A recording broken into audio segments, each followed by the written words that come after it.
Morning मंडळी, कसे आहेत? बरे आहेत का? बरे असलेच पाहिजे. मी पण बरी आणि माझी बागीण पण बरी आहे. काल रात्री मी काय भिजतच नव्हतं घातलं चणे बिणे आणि आज शुक्रवार मला त्याच्यामुळे टेन्शन आलं काय करू भाजी.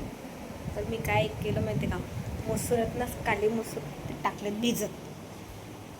आता कधीही फुलतील काय माहिती, फुलत तारेच फुलले 15-20 मिनटच झाले होते फुलले मस्त फुलले छान. चला आपण याचीच भाजी करूया. डबे बघा आलेत घासायला. हा असा आमचा असा पसारा असतो आणि अशी आमची लुशीबाई टाकामाका आमच्याकडे बघत असते. भात झालेलं आहे, इथे ठेवलं आहे, डाळ शिजून ठेवलेली आहे. भाजीवाली बाईला सांगितले भाजी कापून द्यायला, तर ती अजून का आलीच नाही. भाजी 11 वाजलेत 11. कधी करू स्वयंपाक, आज खूप लेट झाले. तुला काय पाहिजे का? मी गप्पा मारते ना.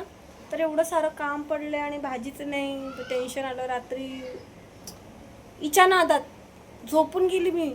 मला काही समजलंच नाही काय भिजत टाकायचं आहे, वटाणा चणा हे लक्षातच नाही राहिलं. आणि मी सकाळी उठले बघते आईला मी काय भिजतच नाही टाकलं. म्हटलं चला आपल्याकडे मसूर आहे, मसूर टाकलं भिजत. मसूरच्या डाळ ही रात्रीची भाजी असते, म्हणजे माझी मसूरची वगैरे अशा ठरल्या भाजी आहेत रात्रीच्या वेगळ्या, पण आज सकाळच्या वाल्यांना देऊ मसूरची भाजी, तशी ती छानच लागते. आणि बाई माझी नकरा चक्रा नकरा इथून तिथून. चला तर मंडळी, बाय.